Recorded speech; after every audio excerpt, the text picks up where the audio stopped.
I think that's a lesson ngayon, ano? Eh, wala namang ibang intensyon, wala namang ibang motibo yung aming dalawang kasamahan na kongresista nung kinausap nila yan. In fact, kinausap lamang nila si Grijaldo because it was the request of Colonel Garma, na kung saan sinasabi ni Colonel Garma na yung si Colonel Grijaldo bilang classmate niya at close friend niya ay pwedeng mag-corroborate dun sa kanyang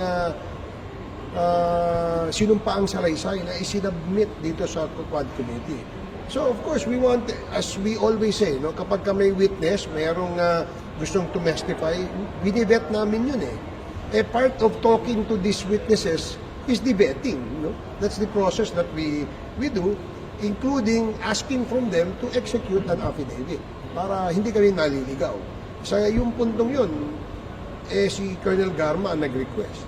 Hindi naman si Kong Dan Fernandez at si Kong Benny Abante. Yes, it is a lesson learned na hindi na pwedeng dalawa lang sila, pwedeng apat na kami. No? Para mas mali